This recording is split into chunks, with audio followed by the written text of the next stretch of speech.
میں شمار نہیں ہوگا۔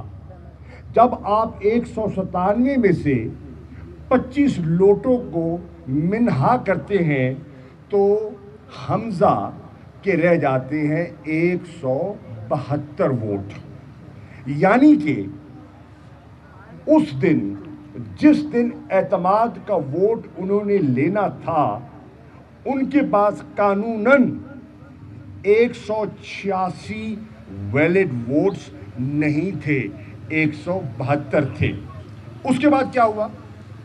اس کے بعد 5 سیٹیں، 3 خواتین کی اور 2 اقلیتوں کی ہماری نوٹیفائی ہونی تھی، جو الیکشن کمیشن نے ان کے ساتھ ساز باز کر کے ان کا نوٹیفیکیشن روکا۔ ہم ہائی کورٹ میں گئے اور لاہور ہائی کورٹ کے جسٹس نے اپنا فیصلہ سنا دیا اور الیکشن کمیشن کو کہا کہ فی الفور آپ ان 5 ممبران کو نوٹیفائی کیجئے۔ جب یہ 5 ممبرز نوٹیفائی ہو جاتے ہیں تو تحریک انصاف ہو جاتی ہے 173 اور حمزہ شہباز رہ جاتے ہیں 172۔ حمزہ آج پنجاب اسمبلی کا وہ جو الیکشن تھا، ہائی کورٹ میں ہم نے کیس کیا، ہمارے وکیل نے دلائل مکمل کر لیے اور جو ججز کی آبزرویشنز آج آئی ہیں اور کل فیصلہ متوقع ہے، اس سے یہ عنوان دکھائی دے رہا ہے کہ حمزہ شہباز شریف کا جو چیف منسٹر کا الیکشن تھا وہ انویلڈ قرار ہو سکتا ہے اور عین ممکن ہے کہ لاہور ہائی کورٹ ری پول کے لیے حکم دے دے، یعنی کہ سٹیٹس کو اینٹے بحال ہو جائے، کنسیڈر کیا جائے کہ حمزہ کا الیکشن ہوا ہی نہیں ہے اور اثر نو الیکشن کروایا جائے اور اس میں اگر حمزہ کو ووٹ ملتے ہیں تو بات سامنے آ جائے گی۔ اب یہ جو صورتحال ہے اس کو سامنے رکھتے ہوئے مجھے پنجاب میں ایک نیا اس وقت اور مجھے لگتا ہے کل تک ایک نیا آئینی بحران جنم لینے والا ہے۔ پنجاب کی انتظامیہ کو ہوش کے ناخن لینے چاہیے اور کوئی ایسی حرکت نہیں کرنی چاہیے جیسے کہ آج اپنی پریس کانفرنس میں چیئرمین پاکستان تحریک انصاف عمران خان صاحب نے کہا ہے، جس سے کہ وہ جانبدار دکھائی دیں، جس سے کہ وہ حکومت کے اعلی کار دکھائی دیں۔ اگر وہ ایسا کرتے ہیں یہ کوڈ آف کانڈکٹ کی خلاف ورزی ہوگی، وہ END رولز کی خلاف ورزی ہوگی اور جو ان کا کانسٹیٹیوشنل رول ہے اس سے وہ تجاوز کریں گے اور عوام کی اور اپوزیشن کی نگاہ میں وہ آ جائیں گے۔ میری ان سے مؤدبانہ گزارش ہوگی کہ وہ قانون کے دائرے کے اندر رہتے ہوئے اپنی ڈیوٹی سر انجام دیں۔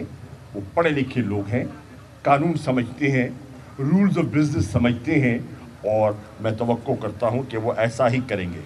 نمبر 1۔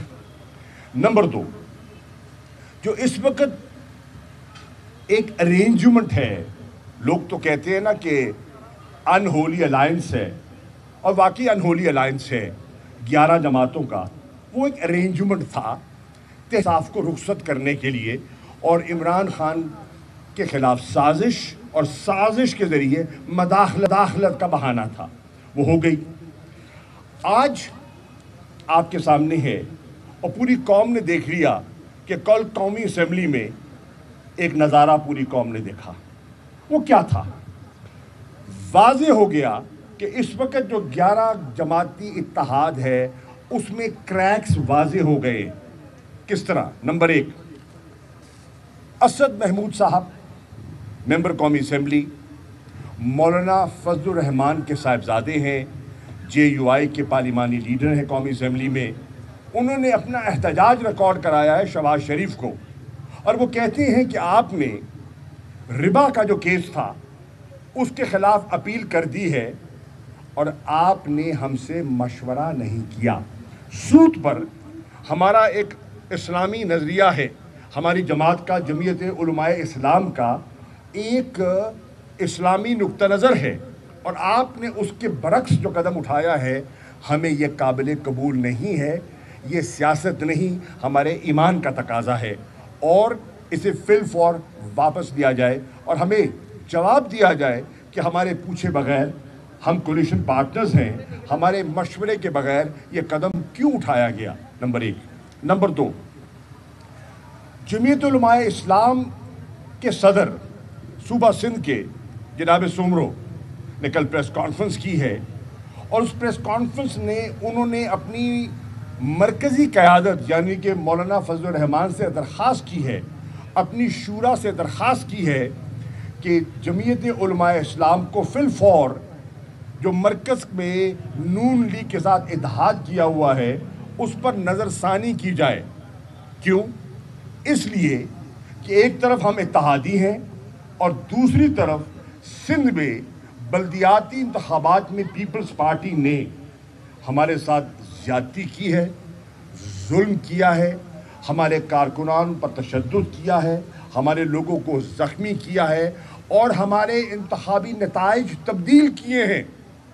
دھونس اور دھاندلی کے ذریعے نتائج تبدیل کیے ہیں، اور JUIF سندھ بالکل ان انتخابات کو، بلدیاتی انتخابات کو جو الیکشن کمیشن آف پاکستان کی کارکردگی کی کلائی کھول رہے ہیں ان کو انہوں نے مسترد کر دیا ہے. یہ ایک بڑی جماعت ہے، اور اگر یہ اپنا سپورٹ وڈرا کرتی ہے تو شہباز شریف وزیر اعظم نہیں رہ سکتے. آگے چلیے. MQM پاکستان نے کل پریس کانفرنس کی ہے، اور ان کے کراچی کے سابقہ میئر وسیم اختر صاحب نے بات کی ہے، میں نے خود سنی ہے. انہوں نے کہا ہے کہ پہلی بات تو حکومت کا رویہ ووٹ آف کانفیڈنس کے بعد ہم سے یکسر تبدیل ہو گیا ہے. آج ہمیں وہ اہمیت نہیں مل رہی جو پہلے دی جا رہی تھی، اور ہم سے جو پیپلز پارٹی نے معاہدہ کیا تھا اس پر آصف علی زرداری عمل پیرا نہیں ہو رہے. پیپلز پارٹی نے جو وعدہ کیا تھا اس سے ہمیں منحرف ہوتی ہوئی دکھائی دے رہی ہے، اور ان کے لفظ ہیں، میں کوٹ کر رہا ہوں، ابھی ہم نرم زبان میں بات کر رہے ہیں، اور اگر اس معاہدے کو آنر کیا گیا. شاہ محمود قریشی ملتان میں موجود ہیں، کارکنوں سے خطاب کر رہے ہیں. کہتے ہیں لاہور ہائی کورٹ نے فیصلہ سنا دیا کہ فی الفور 5 ممبرز کو نوٹیفائی کریں.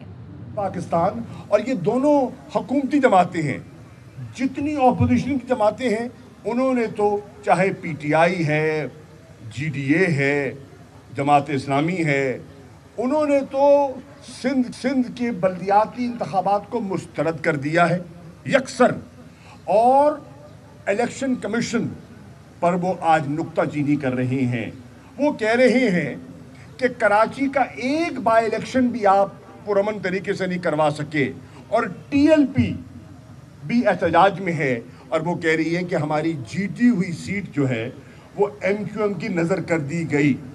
TLP احتجاج کر رہی ہے، MQM احتجاج کر رہی ہے، اور واضح کہہ رہی ہے کہ ہم اب آخری نشست کرنے جا رہے ہیں حکومت سے، اور اگر ہمارے تحفظات دور نہ کیے گئے اور اسی قسم کا الیکشن جو 14 اضلاع میں ہوا ہے، تھر پارکر میں جس طرح ہوا ہے، عمر کوٹ میں جس طرح ہوا ہے، دیگر اضلاع میں جس طرح ہوا ہے، اگر اس قسم کا الیکشن کروایا گیا کراچی کا اور حیدرآباد کا، تو ہم یہ الیکشن نہیں لڑیں گے، اور یہ الیکشن کی جو فضا ہے، انوائرمنٹ ہے، وہ درست نہیں ہے، اور ہم اس الیکشن کو مسترد کرتے ہیں. یہ دونوں حکومتی جماعتیں ہیں جنہوں نے حکومت کے الیکشن کمیشن کی کارکردگی پر عدم اعتماد کا، ہم تو کر رہے تھے، عمران خان تو کر رہے تھے، میں نے تو پریس کانفرنس کی تھی، لیکن آج میں نہیں کہہ رہا، حکومت کہہ رہی ہے، حکومت کے حلیف کہہ رہے ہیں کہ ہمیں اعتماد نہیں. کیوں؟ وہ کہہ رہے ہیں دوران پولنگ عملے کو یرغمال بنایا گیا، وہ کہہ رہے ہیں بیلٹ باکس اٹھائے گئے، زبردستی غائب کیے گئے، وہ کہہ رہے ہیں کہ جو بیلٹ پیپرز تھے ان پہ نشان، ناموں کے سامنے نشان غلط تھے،